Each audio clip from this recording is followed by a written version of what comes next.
Today we are adopting a new perspective on music composition by using MPC from Akai.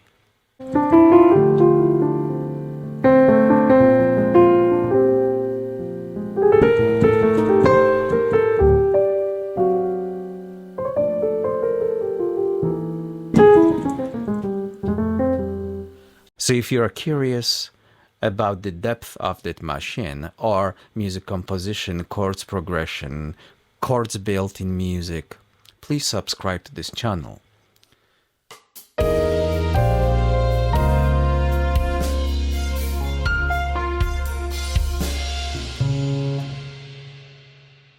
When we look at the main screen, when we open the very first project, there is something called sequence. When I think about sequence in music, I'm thinking a specific chapter. It could be an introduction, could be a verse in a song, could be a chorus, could be a bridge, could be an ending.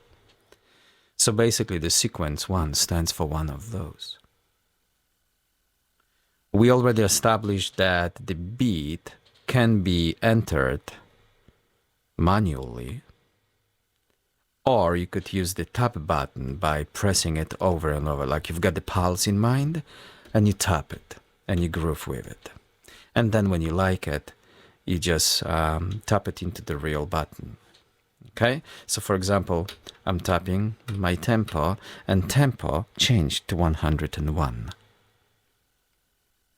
I can always reset it by pressing the sequence to 120. Now this is very interesting because it allows me to establish how many bars I want to record to. Like the sequence, it's gonna have a specific length, and this bar number stands for that. So these numbers will exist with this kind of timing. And of course the loop, this is very interesting. Maybe not today, but for the future reference, that there's a starting point and the ending point of that sequence thing. Now you can loop the sequence or just do it just once. So if you press the button, you're going to loop the sequence over and over again. And of course there's transpose button, what basically elevates your music to a different key. You decide. Okay? What's interesting is just these two buttons. Like right now, sequence, it's not important, but if I click on a sequence and I click this A, I can change the name. When I hit the pencil, I get to the window what basically I can distribute that sequence essence to different things. Okay, like for example, I can erase, I can clear, transpose, bounce to samples, delete bars, insert bars. For example, if I want to enter additional bars, I click on it and basically I tell the computer where I want it and how I want it. Okay, so double length basically expands. Like if you set 4 bars, it expands to 8 bars. When you had 8 bars, it expands to 16. You got the idea, right? Half length is just quite the opposite. And of course, sequence bars, events, and save current sequence. So they present some options and you basically follow them. Today we are going to concentrate on specific area. Plugin program. We are going to deep into 2 of them. One of them is a drum program. When you look at the screen, a drum program, and we are going to concentrate on plugin program as well. Plugin program allows you to play the music on your pads and also on your keyboard if you have one.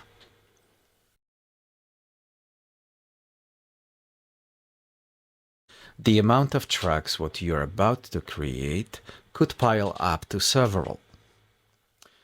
Let's just organize your work in a way that it makes sense. So we really recommend that when you create every single track, you rename it.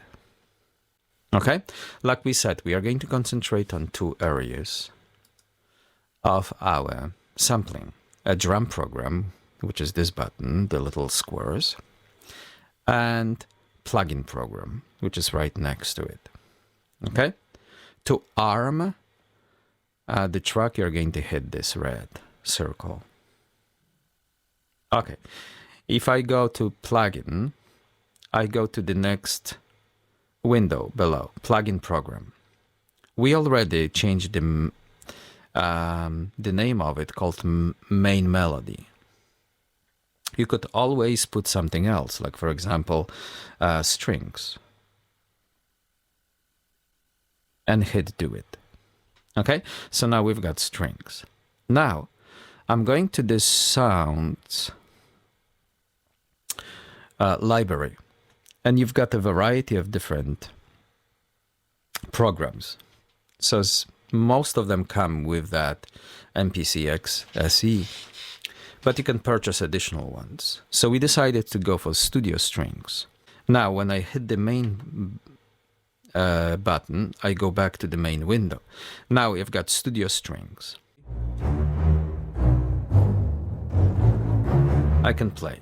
Now, if I use the pads, just remember this, if I use the pads, they've got a specific range. When I go to pad bank, on the left upper corner, I can shift that range by 1 octave. I can shift it by 1 octave. I can shift it by 1 octave. Okay, so depending what you want, okay, you're going to basically decide that way. Okay. Of course, on the piano keyboard, you don't have to worry about. You see, it's the same octave. So the computer reacts in a different way when you use an actual keyboard.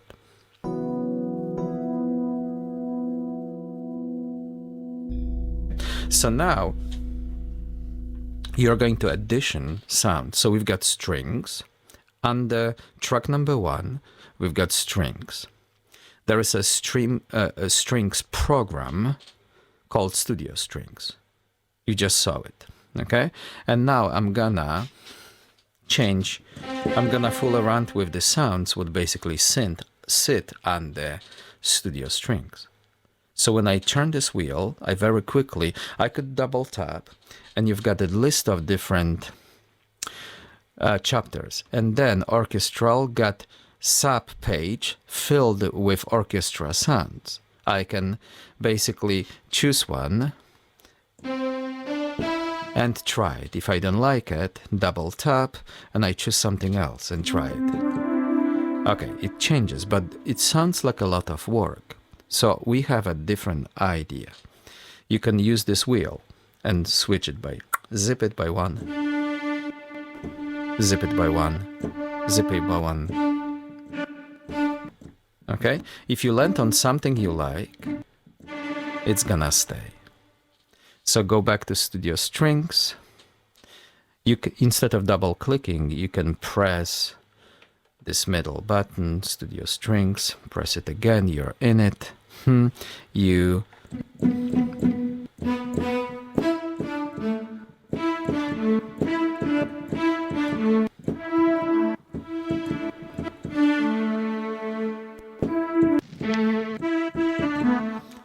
okay, sometimes you memorize the name of something you liked, like attack strings, for example.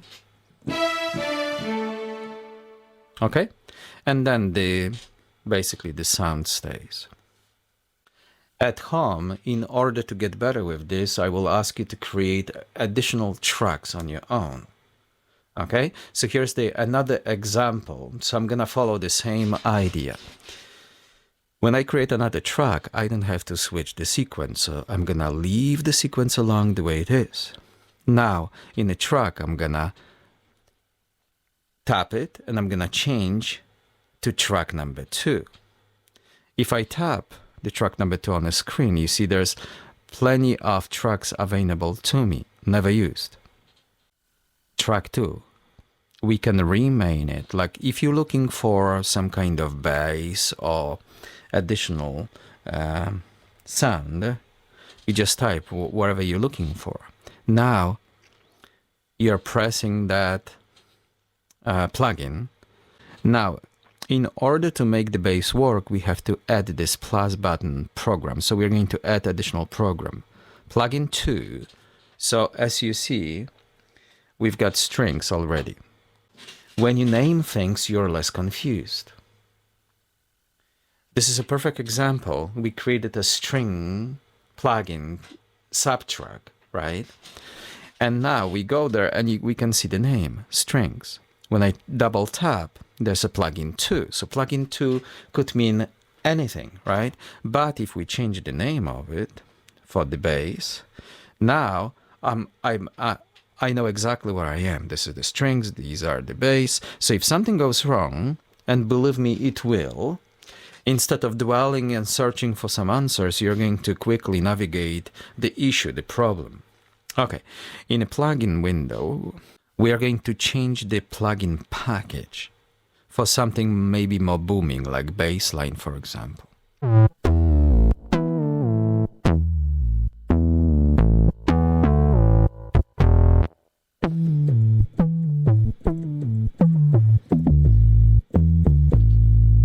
Okay, excellent. So we found the bass. Searching for a sound, it's a one thing.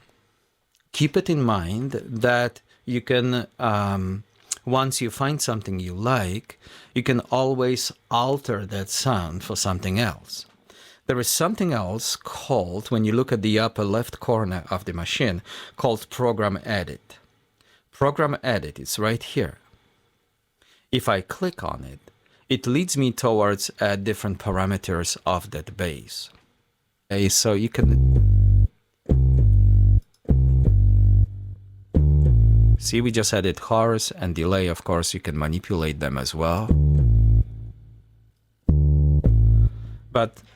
And then you hit, once you like something, you hit main and you go back to the main window.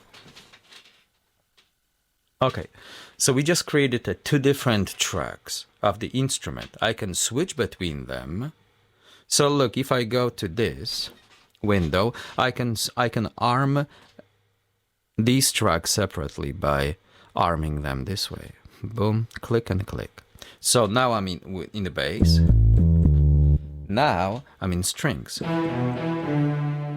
Okay, if I create what I discovered, if I create if I press Shift and click another button, I'm gonna arm them too.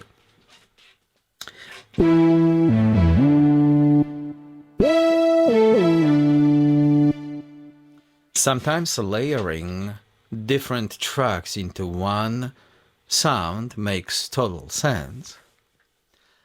So just think about this technique. You press the Shift and basically select the tracks you want to arm. Once you arm them, they are available for your ear, right? So you can basically combine strings with the piano sound, etc.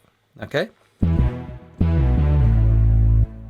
The tracks we selected so far are limited. We've got only strings and the bass line.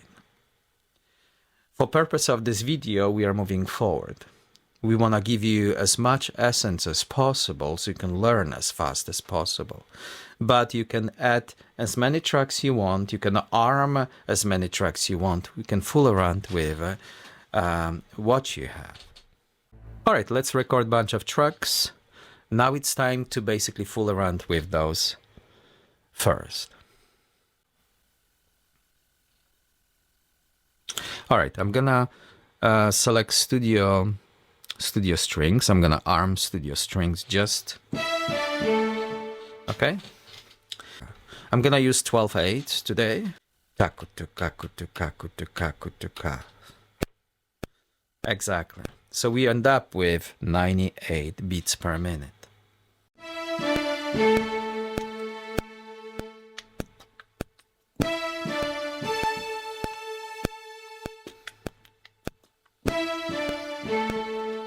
So 16 bars allow me to to basically try different things. See, I'm adding.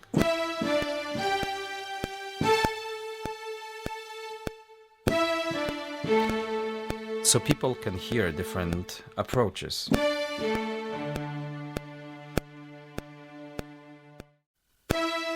So those 16 bars, what we record, allow me to experiment just a little bit more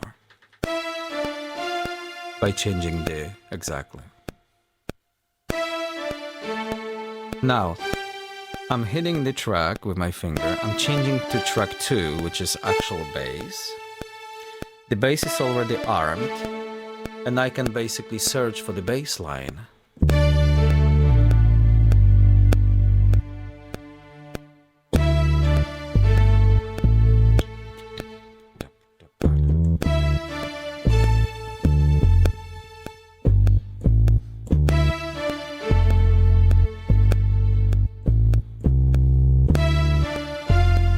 Okay, I like it. I found something I like. So now record from the top.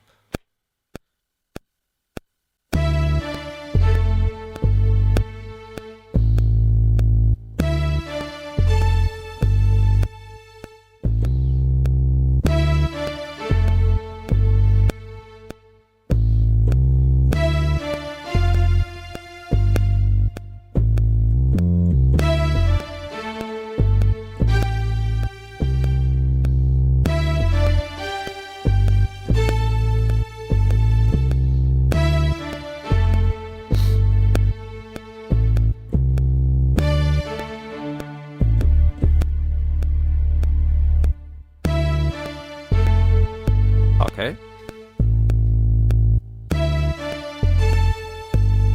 So if we, let's see both tracks, how they interact with each other. Here we go.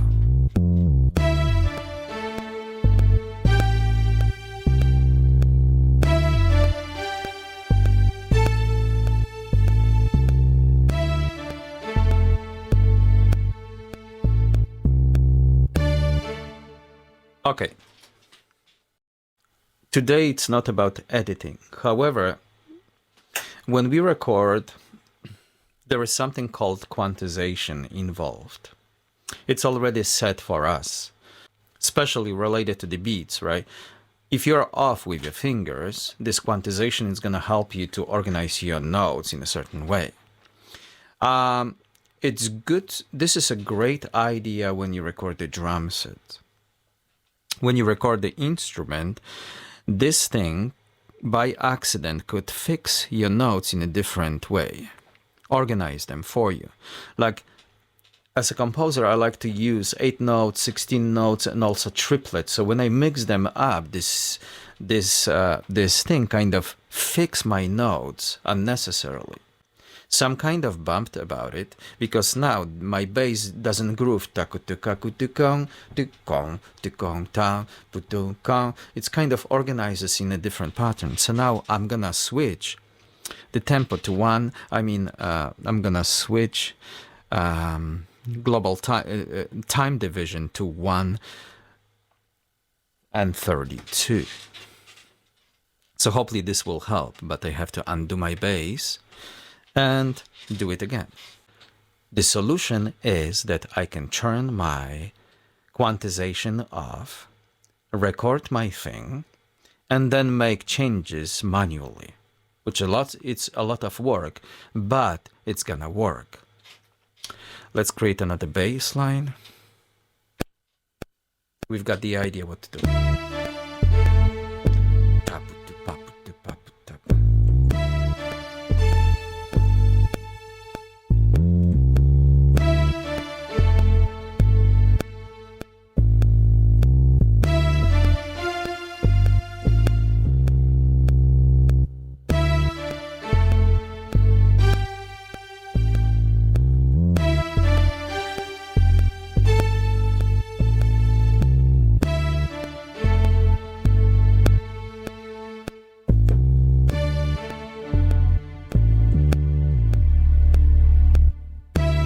All right, it's good for now.